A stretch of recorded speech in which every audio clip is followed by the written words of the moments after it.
Rosner, and I am a graduate assistant within the Academic Advising and Retention Center, where I work with students on academic probation. Today, I will be delivering my thoughts from my course final in Leadership and Administration, which is centered around the idea of securing our future, important advice for student affairs leaders. Before I dive into the topic at hand, I would like to give you a little background information about myself, since obviously I'm on the academic affairs side of things. My student affairs journey really began as I entered my sophomore year of college. After not being involved my freshman year, I wanted to feel a sense of belonging again. So I joined the Delta Zeta sorority and immediately wanted to hold a leadership role.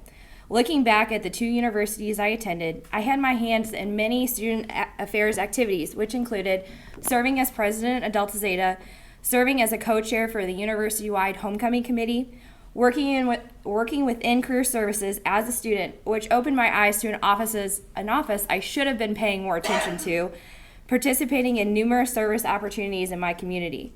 Last, I was awarded the Rising Student Leader of the Year at the University of Missouri St. Louis.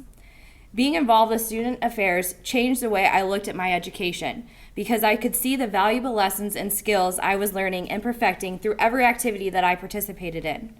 I truly believe that I was gaining as much real-life experience in my extracurricular activities as I was in my educational courses.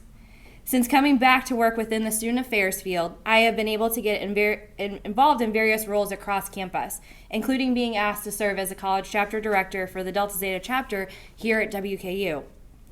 Now that you have an idea of what my story looks like within student affairs, I am excited to talk to you about my topic.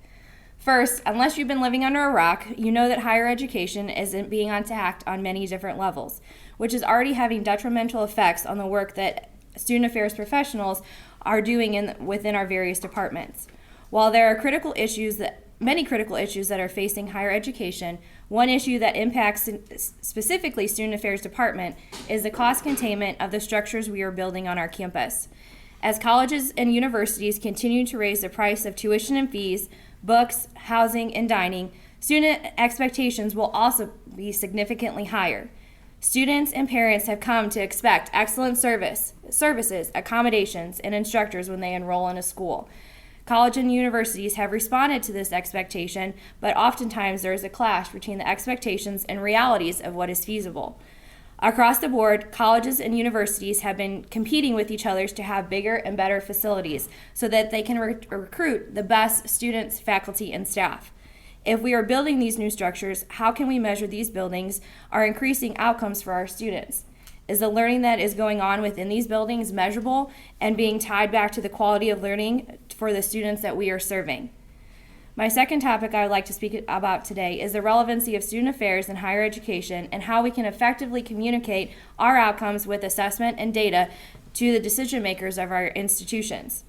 Student affairs professionals should not be asking if we should be doing assessment anymore. It should be something that everyone within our field is on board with. If you think about it from an academic standpoint, we would never expect our faculty to teach content to students but never assess if they learn the material. We must be willing to do the same within student affairs. In difficult economic times, the student affairs budget is often the first to take hits, so we need to be able to show the decision makers of our institutions that our division is important and has value and impact for students long term, which will ultimately keep our students enrolled in school. We all know the research that states when a student feels more connected to a campus, they are more likely to stay and complete their degree. Student affairs professionals need to be able to tie everything that we do back to learning and be able to show evidence of the outcomes that tie directly into the learning mission of the institution. One way we can intentionally show the value of what we are doing in student affairs is to invite the academic affairs into our classrooms.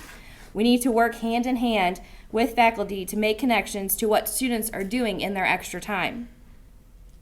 The last thing I would like to focus on today is some words of wisdom and advice that we can all appreciate no matter our position or how long we've been working in the field.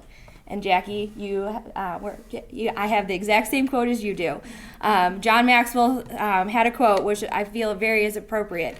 People do not care how much you know until they know how much you care. Students, parents, faculty, and staff that we are working with need to know that we care about them and their successes in order for them to buy into what we are doing within student affairs. Once we are able to get them to believe in us, then we can help them achieve their goals. In the same sense, this can be related to each of our departments, especially if you're in a leadership role within your department. You want to invest in your people that are working for you.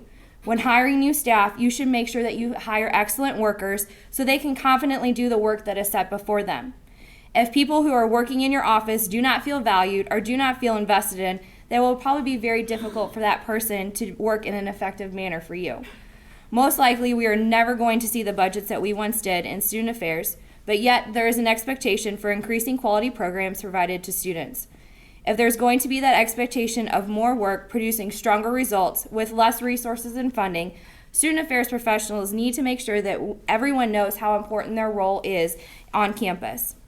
In conclusion, student affairs professionals need to realize that our career field is receiving criticism by a variety of avenues, regardless of the positive impact we're making on the students we serve.